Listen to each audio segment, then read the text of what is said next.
মানুষের কাছে অ্যাপিলগুলো করেছি, তাদের সাথে যে এগ্রিমেন্টগুলো করেছি, এই এগ্রিমেন্টগুলো এখন রাষ্ট্রের সহযোগিতা না পাওয়ার কারণে আমি এটা করতে পারছি না। এক হচ্ছে সরকার দলে থাকলে যেভাবে ইজিলি মুভ করা যায় ওভাবে আমরা পারছি না। দুই হচ্ছে অভিজ্ঞতার কারণে সরকার দল এবং বিরোধী দল উভয় জায়গা থেকেই এটার একটা গ্যাপ আছে। সেই জায়গা থেকে জামাত ইসলামী আমাদের বেশ কয়েকবার আমাদের কর্মশালা হয়েছে। জামাত আপনার যে রাজনৈতিক দল তারা এখন প্রধান বিরোধী দল। বিরোধী রাজনীতিতে সবচাইতে বড় বাস্তবতা কি মনে হচ্ছে এখন? বিরোধী রাজনীতিতে সবচেয়ে বড় বাস্তবতা হচ্ছে যে আমরা যে নির্বাচনী ইশতেহারে যে কথাগুলো বলেছি সেই কথাগুলোর কারণেই তো আমাকে ভোট দেওয়া হয়েছে। যেমন ধরুন আমি বলেছি যে 60 দিনে 16 ডেজে আমি আমার এলাকার মাদকের কবর রচনা করব। আচ্ছা, আমি বলেছি 90 দিনে দুর্নীতির লাগাম টানব। এরকম বেসিক কিছু বিষয় বলেছে। এরকম আরও আমাদের অন্যান্য পার্লামেন্ট মেম্বার যারা আছেন তার এলাকার বিভিন্ন গুরুত্বপূর্ণ বিষয়গুলো ধরে উনি কথা বলেছেন।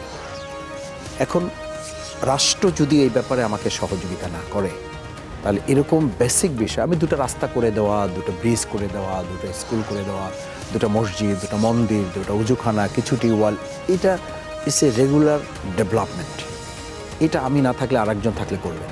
কিন্তু আমি যে বেসিক এগুলো দিয়েছে মানুষের কাছে অ্যাপিলগুলো করেছি, তাদের সাথে যে এগ্রিমেন্টগুলো করেছি, এই এগ্রিমেন্টগুলো এখন রাষ্ট্রের সহযোগিতা না পাওয়ার কারণে আমি এটা করতে পারছি না।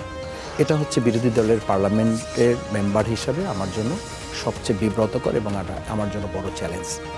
এখন ইতিমধ্যে যদিও মাদকের ব্যাপারে আইন পাশ হচ্ছে, দুর্নীতির ব্যাপারে লাগাম টানার কথা বলা হচ্ছে, কিন্তু এটার সাথে কিন্তু এটাও দেখা যাচ্ছে যে জনগণ এখন নতুন কথা বলছে যে যেখানে দুর্নীতির লাগাম টানার কথা, লাগাম চেপে ধরার কথা, সেখানে তো জাতি এখন অন্য কিছু চেপে ধরার কথা দেখছে, যেটা আমাদের দেশের জন্য, জাতির জন্য, গোটা বিশ্বের মানচিত্রে এটা আমাদের জন্য লজ্জার ব্যাপার। তো এইরকম জায়গাগুলোতে আমরা দুর্নীতির কোনো লাগাম টানা তো দূরের কথা, বরং কোনো ক্ষেত্রে এটা বেড়ে যাচ্ছে। চাঁদা যেখানে কবর রচনা করার কথা, সেখানে চাঁদা 1 হাতের পরিবর্তে এখন 3 হাত 4 হাত পর্যন্ত চলে যাচ্ছে। ইভেন যারা সরকারের দলে আছেন তারাও কোনো ক্ষেত্রে বিব্রত বোধ করছেন। যে একজন নির্বাহী ওনাদের মেম্বার, তিনি বলেছেন যে আমি 34 বছর ধরে বিএনপি করি, আমি তো কোনোদিন আমার কাছে চাঁদা দিতে হয় নাই, অথচ আমার কাছে একজন ওয়ার্ড সভাপতি পরিচয় দিয়ে এসে আমার কাছে চাঁদা চাচ্ছে। তো চাঁদাটা যে শুধুমাত্র সাধারণ মানুষের কাছে তা কিন্তু না, দলের মধ্যেই এক গ্রুপ আর এক গ্রুপের কাছে, আর এক গ্রুপ তার অন্য গ্রুপের কাছে। এই জায়গাটা বিরোধী দলের সংসদ সদস্য হিসেবে আমরা যারা আছি, প্রশাসন যখন কথা বলি, আইনশৃঙ্খলা কমিটি মিটিং হয়, মিটিংগুলোতে দেখি যে ওনারা যখন আমরা কথা বলি এক কথায় ওনারা একটা সেন্টেন্স বলেন। সেন্টেন্সটা হচ্ছে যে মাননীয় সংসদ সদস্য মহোদয়, আসলে আমাদের হচ্ছে কি যে সর্বাঙ্গে ব্যথা, আমরা আসলে ওষুধ দেবো কোথায়। এই একরকম হাল ছেড়ে দেওয়া আর কি। আমি আইনশৃঙ্খলা কমিটির মিটিংয়ে কয়েকটাতে গিয়েছি, তো আফটার এইটা কথা মাদক নিয়ন্ত্রণ অধিদপ্তর, আমি তাদেরকে হাসতে হাসতে একবার জিজ্ঞেস করলাম মিটিং আইনশৃঙ্খলা কমিটি যে আচ্ছা আমরা যে দেশে বাস করি সেই দেশে আমরা পার্লামেন্টের সিনিয়র মেম্বারদেরকেও বলতে শুনি যে একটা দলকে নির্মূল করে ফেলা হবে। সেখানে দল কি নির্মূল করাটা গুরুত্বপূর্ণ জাতির জন্য, নাকি মাদক নির্মূল করাটা গুরুত্বপূর্ণ? তো মাদক নির্মূল করার পরিবর্তে আপনারা মাদকের অধিদপ্তরের নাম তো মাদক নির্মূল অধিদপ্তর না দিয়ে নামই দিয়েছেন নিয়ন্ত্রণ। তার মানে এটা শেষ হবে না, এটা নিয়ন্ত্রণ করা হবে, কন্ট্রোল করা হবে, বাট এটা চলবে। আমরা সংসদ সদস্যদের মুখে এটা শুনতে পাচ্ছি এই পার্লামেন্টে যে গাড়ির লাইসেন্স লাগে, ব্যবসার লাইসেন্স লাগে, তারপরে টিভি লাইসেন্স লাগে, মাদকের মদ খাওয়ারও লাইসেন্স লাগে। এটা ওনার জানাই নাই। উনি বলতেছে যে মাননীয় স্পিকার, এটা তো আমার জানা নেই, আমরা কোন দেশে বাস করি যে দেশে মাদকের জন্য বা মদের জন্য লাইসেন্স লাগবে, এটা তো আমার জানা নেই। কানু ইমিজিন, আপনি ভাবতে পারেন যে একজন পার্লামেন্ট মেম্বার তিনি কতখানি সচেতন হলে এই কথাটা তিনি বলেন। এই কথা বলার মধ্যে দিয়ে সারা দেশে, গোটা বিশ্বের কাছে এটা তো লাইভ টেলিকাস্ট হয়। কি মেসেজ যাচ্ছে যে আমরা যারা সংসদে সরকার দলের এই সদস্য যিনি এটা বলেন, তার অর্থ হলো এটাকে ওনারা বলেন কিন্তু বাস্তবে এই মাদক নির্মূল করার ব্যাপারটা ধারণ করেন না। আইনশৃঙ্খলা কমিটিতে আমি যখন এটা বললাম যে এটার নামটাই তো আগে চেঞ্জ করা উচিত, এটা মাদক নিয়ন্ত্রণ কেন, এটা তো মাদক নির্মূল হবে। ওনারা সবাই হেসে দিলেন যে এমপি মহোদয় আপনি তো আসলে একটা বাস্তব কথাই বলেছেন, ঠিকই তো আছে, এটা আমরা ওভাবে তো চিন্তা করি নাই।